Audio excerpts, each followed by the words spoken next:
Jadi tuan-tuan dan perempuan sekalian, kita lihat di negara lain amat tegas sekali dari segi SOP musim perayaan ini. Di Arab Saudi seperti kita ketahui, perintah berkurung dikenakan. Di Indonesia, negara jiran kita, mereka telah pun membatalkan cuti raya ni. Tidak ada perayaan, tidak ada sambutan untuk hari raya dan sebagainya.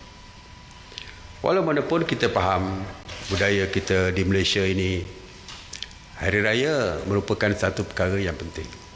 Sebab itulah kita memberikan sedikit kelonggaran untuk berraya dengan SOP yang kita keluarkan. Hanya satu hari raya pertama, tak lebih 20 orang, dan digalakkan tidak menerima tetamu. Ya? Walaupun kita ada kelonggaran, tetapi kita mesti menilai sendiri, adakah tindakan itu berbahaya kepada keluarga kita ataupun masyarakat di sekeliling kita. Sebagai contoh, wanita yang dibenarkan pulang ke kampung, wanita daripada Kuala Kerai, ingin bersalin di kampung. Jadi pihak polis membenarkan atas alasan kesihatan dan dia nak bersalin di kampung, jadi kita benarkan. Tiba-tiba didapati positif. Dan kita difahamkan sebelum mereka balik ke rumah, sebelum dia balik ke rumah dia dah berjumpa dengan berbagai-bagai orang tertentu, keluarga yang dekat dan jauh dan sebagainya. Dah oleh kerana rindu, kalau lama tak jumpa, berpelukan-pelukanlah antara satu sama lain. Itu normal. Itu normal lama, bukan normal baru. Berpelukan dan sebagainya. Akhirnya didapati positif. Apabila dia positif, the whole kampung itu terpaksa walaupun tidak dianggap sebagai MCO ataupun EMCO, PKPD, tetapi semua orang kampung tertaluk kepada saringan dan sebagainya. Semua kampung dianggap seperti lockdown jugalah. Seperti walaupun bukan PKPD, tetapi macam PKPD jugalah, tapi mungkin secara pentadbiran. Akhirnya menyusahkan semua kampung.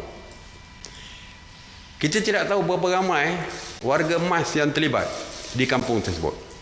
Kalau ramai warga emas di kampung tersebut, kalau ramai kanak-kanak di kampung tersebut, risiko jangkitan amat tinggi kepada warga emas dan kanak-kanak di kampung tersebut.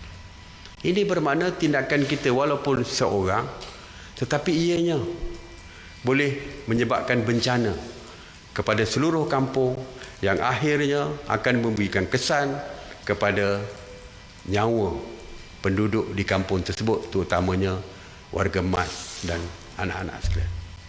Jadi kalau kita mempunyai saudara mara di kampung tersebut, maknanya saudara mara kita lah yang akan menjadi mangsa. Tok nenek kita lah yang akan menjadi mangsa. Anak-anak kecil, anak-anak saudara, cucu saudara kita dan sebagainya lah yang akan menjadi mangsa. Sebab itulah saya kata, walaupun pihak kerajaan memberikan sedikit kelonggaran, tetapi tidak bermakna kita perlu mengambil ini sebagai kesempatan untuk membuat apa saja yang kita suka, kerana kita telah pun diberikan sedikit kebebasan. Yang penting kita perlu fikir sendiri, adakah dengan pulangnya kita ke kampung akan memberikan kesan kepada tok nenek kita, keluarga kita, anak cucu kita di kampung dan sebagainya.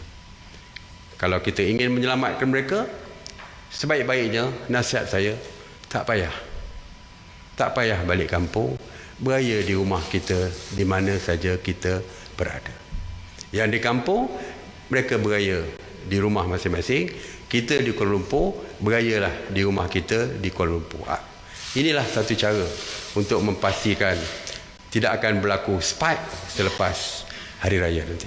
Kita mesti ingat, di beberapa negara termasuk di Itali dan sebagainya, apabila pulang balik kampung beramai-ramai, itulah yang menyebabkan Itali menjadikan satu negara yang satu ketika dulu paling tinggi positif COVID dan kematian di seluruh dunia ini.